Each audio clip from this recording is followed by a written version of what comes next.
Every new author has a story to claim. Sit back, listen to conversation between Terry Lynn and new authors on the rise, and let the journey begin. Hello, friends. Welcome to my podcast, Conversations Between Terry Lynn and New Authors. On this episode, I'm talking with my friend who is a children's book author, Diane Whitlock. She wrote a cute book, Roping a Rattler, The Adventures of Cowboy Clancy and Roy the Wonder Horse. It is about Cowboy Clancy and his trusty horse, Roy the Wonder Horse, wanting to be big and work on his daddy's ranch. Welcome, Diane. Thank you. I'm so excited and happy to be here. What inspired you to create Cowboy Clancy and Roy the Wonder Horse? Well, thanks for asking because, I think that I've always wanted to be an author, and I didn't know what kind of books I was going to write. I've always kept journals, and having been a Sunday school teacher and a super church teacher and all these things, and having raised 3 daughters and homeschooled my girls and just love kids, I wanted to go ahead and write this little cowboy story, living here in Wyoming. My son-in-law is a cowboy. We have horses and have had cattle and done all kinds of things like that. So my horse's name is Roy. And so he is kind of what this story is based off of. And he is just a goofball. He's got a lot of personality, pretty much like the horse in the story. The illustrator captured him and all of his glances and his just the way that he interacts with Clancy. He'll interact with me the same way. So based kind of on Roy the Wonder Horse, my horse, and then all the little cowboys in my life, because I now have 2 grandsons, and a granddaughter, which she would be our cowgirl, but so that's where we're going with all that. Just kind of encompassing family and my favorite horse. That's so sweet. I love that you appreciate all the hardworking cowboys in your life. What qualities make Cowboy Clancy a good role model for kids? So I don't know how many horses that you have ridden or been around, but horses are just an amazing creature. They can be dangerous, but they can also be a pretty good friend. And so I love the fact that Roy is really quiet around all of my family and my grandkids. And I love the fact that Clancy has always wanted to be big like his dad and ride horses. And they happen to have this great horse on the ranch that was good to Clancy and kind of packed him around while his daddy was working. That was kind of the premise in the beginning of the story. But Cowboy Clancy is a good boy who loves his mom and dad. And he has been packed around on Roy all of his life since he was teeny tiny, and watched all of the hired hands or the cowboys working on the ranch and help the dad to take care of the land and the livestock. And Clancy wants to grow up and be big just like his daddy. But he's a little boy, so he's a bit mischievous. And sometimes his grand imagination gets in the way of helping on the ranch. And so thus we get all these wonderful adventures of him and Roy. Cowboy Clancy sounds like such a sweet little boy. I love how he looks up to his dad and the hardworking cowboys around him. He really does. He really enjoys being one of the guys, just like any 8-year-old little boy would want to be. What lesson do you hope young readers learn from this story? I would just, more than anything, like for kids to take away from this story that they can stay young for just a little bit longer. We do not have to grow up so fast, and this world seems to call us to be bigger and more adult sooner than is necessary. So it's okay to be little, and it's okay to have adventures. It's okay to make mistakes. It's okay to laugh a lot and stay young as long as possible. Because as we know, Terry, adulthood comes along way too swiftly. And it's all right for adventure to happen. It's all right to fall off a horse. It's all right to get back on the horse. And that none of us are perfect and that a big imagination is really what might help get us through this life. I love that message so much. Kids should enjoy being little, having adventures, laughing, and learning along the way because childhood goes by so fast. It really does. It really does. And I love the fact that Clancy and Roy have this partnership that endures by the way of love and respect. That reminds me of the country song, Let Them Be Little by Billy Dean. I love that song. Let them be little. Yeah, wonderful. What makes Cowboy Clancy and Roy such a strong team? Well, like I said a little bit earlier on, they've known each other for a long time. And Roy is an old ranch hand who's been around the ranch and been ridden by his daddy and some of the other ranch hands and probably even his mom. And so he just has a real calmness to his spirit. He's a good horse. He understands children being on him, and there are horses that are that perceptive that they understand when it's a little person riding them. So Roy takes care of Clancy, and of course Clancy just wants to ride horses and rope ride and whistle. So that's what he's all about. But they understand one another. They make a really good team just by being themselves. That is so sweet. I really could have felt the love and trust between Roy and Clancy. When I read Rope and a Rattler, The Adventures of Cowboy Clancy and Roy the Wonder Horse, Right? Well, if you were to come to my house, Miss Terry, you could ride Roy and you would love him. You would fall in love with him, and he would love you too. I would love that. Maybe one day. If Roy the Wonder Horse could talk, what do you think he would say about Cowboy Clancy? If Roy the Wonder Horse could talk.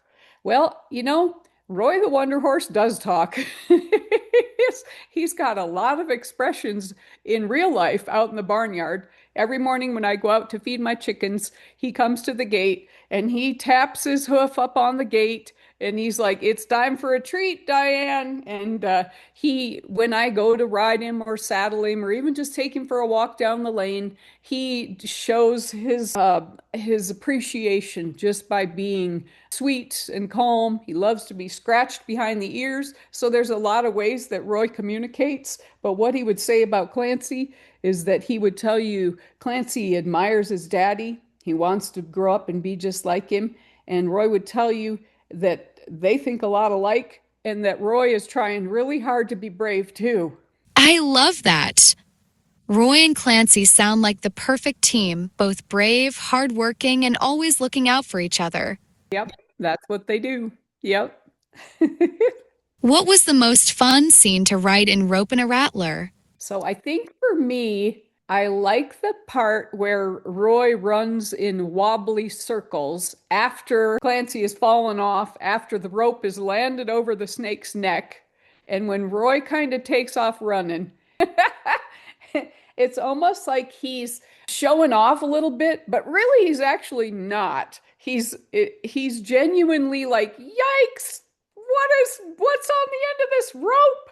And so this scene makes me giggle because my favorite line in the whole book is, "Turns out a snake is all neck." After the rope drops over, because I mean, we've all seen a snake. We know that pretty much they have a head and then the rest is all neck or whatever you want to call it. But yeah, that's my favorite line and my favorite scene in the whole book. That line is hilarious. Sounds like one of those lines kids will laugh at over and over again. Right? And so, Terry, I need to tell you, I took my book to our public library because we have on Fridays where you can read to a dog. And my granddaughter will read to the dog. They pick a book and they read it. There was a little girl there, and the lady that owns the dog, her name is Susie, and she said to this little gal, "Do you want to read Diane's new book to Sage, the dog?" And so this little girl, not my granddaughter, but another little girl, read the book, and when she turned the page and read the part about the wobbly circles and it turns out a snake is all neck, she laughed. She laughed at all the right places, and I was never so proud. So yes, it's a hilarious line. It works. It's wonderful, Diane. Congratulations. Thank you. How did the illustrations help bring the story to life? So my illustrator, she is so beautiful. I don't think she's ever been to Wyoming though. So we had to talk a little bit about how Wyoming isn't Arizona because I think a lot of people think Arizona is the epitome of the West. And Wyoming is quite a bit north of there. So, yeah, we have different shaped mountains and different skies, not as much bright sunshine or beautiful. We have good sunsets, but Arizona has some real pretty ones with all the orange stone. We do not have that. So, her and I had to talk a lot about landscape and different things. But as soon as I started to get the characters, Roy and Clancy, and saw she captured the admiration they had in their eyes when they look at each other, or the one where when Clancy climbs back onto Roy after he falls off in the dirt, and Roy just turns his face to Clancy and nuzzles him, and just this kind of relationship. Illustrations are so important to a story. You know that, Terry, with all your beautiful books, and they really help convey the message. So my illustrator just captured Roy's side-eyed glances and them making eye contact and having such great admiration for one another. I love that too. Those little looks between Roy and Clancy really show how much they care for and trust each other. They really do. She nailed it. How important is trust between Cowboy Clancy and Roy? Well, I believe that's a wonderful question, and I believe that their trust is, of course, it's everything to their relationship. But still, horses are horses and humans are humans, right? So we're not a horse, although I know a lot of people might think that they're the horse whisperer or that they really, really know horses. I'm here to tell you that the beauty of the inside of a horse's heart is that they instinctively know the emotions of people. They're like a barometer of our emotions. If I go out one day to ride Roy and I'm grumpy, or he can sense that, oh, Diane's not in a very good mood. He can sense that. Thus, they do use horses for therapy, for people to heal from maybe some trauma that's gone on in their life. And if they go into a group of horses and just sit and relax, or just stand out in a field, horses will come over to people and sense their brokenness or their, what might be going on in their life. And they kind of will lean into you or nuzzle you or just kind of stand by you. And who doesn't need someone to just stand by us, right? Who doesn't need somebody to be there? And I believe that's what Clancy and Roy are to each other. They have their baubles, Did Roy jump sideways? Did Clancy fall off? Yeah. Did he come back and get him? Yeah, right after he shook the snake off the saddle and he came back around, and Clancy's like, "Come here, old son." And so, yeah, they have a great relationship. They have a lot of trust. There's a deeper heart of a good horse to serve their master well. That is beautifully said. Horses truly have a special way of sensing emotions, and the bond between a good horse and their person is something really powerful. Exactly. What does Roy teach Cowboy Clancy throughout the story? Well, I think on a deeper level, Roy has shown Clancy that he'll be there, that he can be trusted, even though he's a horse and horses have their quirks. But yeah, he shows him, I'll be back as soon as I'm done having a little bit of a horsey quirk. I'll be right back. So yeah, he shows him that he can be trusted and he is reliable. I love that about Roy. Even with all his horsey quirks, his love and loyalty always shine through. Yes, well said. Do you have a favorite illustration in the book? I do have a favorite illustration in the book. I believe that it's probably the one where Roy comes back and picks Clancy up, and he's got his face turned toward him with his eyes closed, and they just share that little moment where they're gonna get ready to retrieve his rope and head on back to the ranch. Oh, and maybe the one at the end where they're both dreaming of each other and they, thinking about what's going to happen the next day in their adventures. Yeah. That is such a fun scene. That one is my favorite too. is when Roy looks back at Cowboy Clancy. That illustration just melts my heart. So you're telling me that we both like the same one? I love that. That's great. How do you keep adventure stories fun and age appropriate for kids?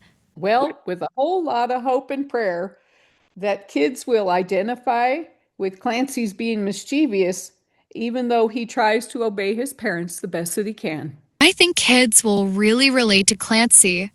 He may be a little mischievous, but his heart is in the right place and he truly wants to do his best. Yes, I agree with that. I think he really does want to be just like Roy, a good boy. But you know what? Our imaginations are a wonderful thing and they can capture us and carry us just about anywhere. And I like that part. What part of the writing process do you enjoy the most? Well, I think that I enjoy how, for me, the stories all come out in one great big heap.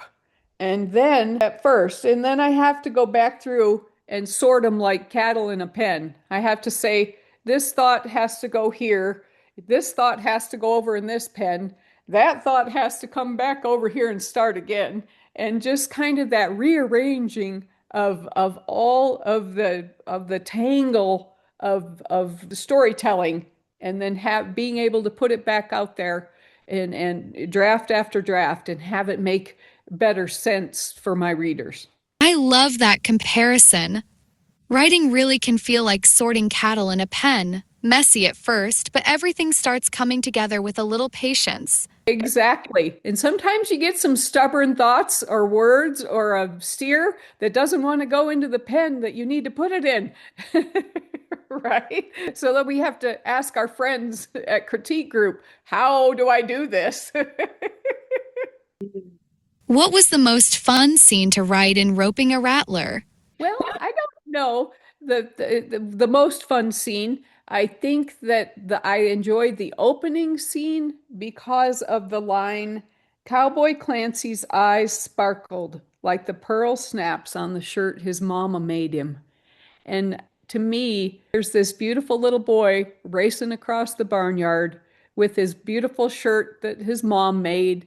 And he's just so happy to be a little kid and he's so loved. And I think that that shirt, it just reminds me of how much a mom can love us, that they could sew our clothes or bake us chocolate chip cookies or whatever it is, yeah. So I love that scene.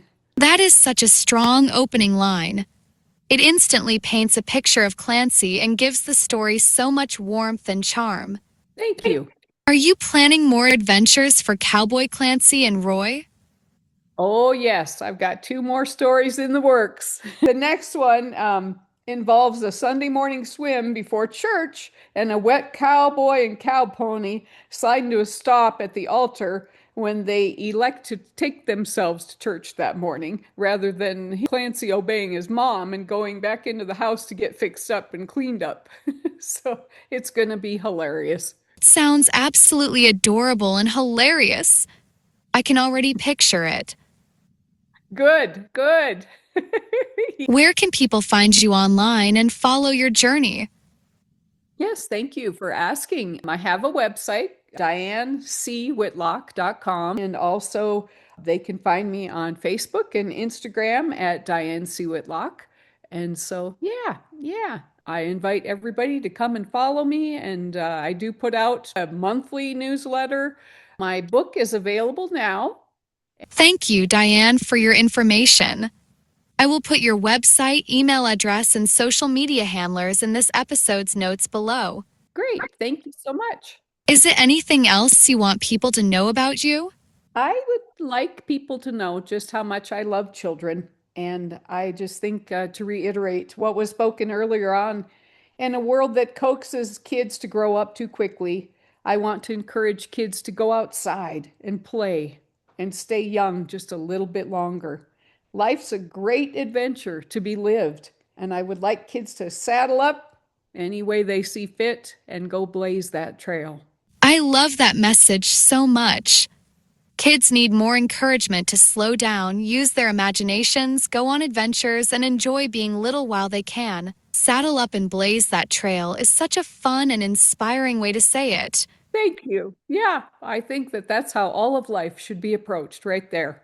Thank you so much, Terry. I have so enjoyed this. You are welcome, Diane. Okay, my listeners, tune in next week when I talk with my friend Faith Ann. She wrote a book, Honey, Let Me Tell Ya, immerse out her life Christian testimony. Until then, happy reading with your kiddos.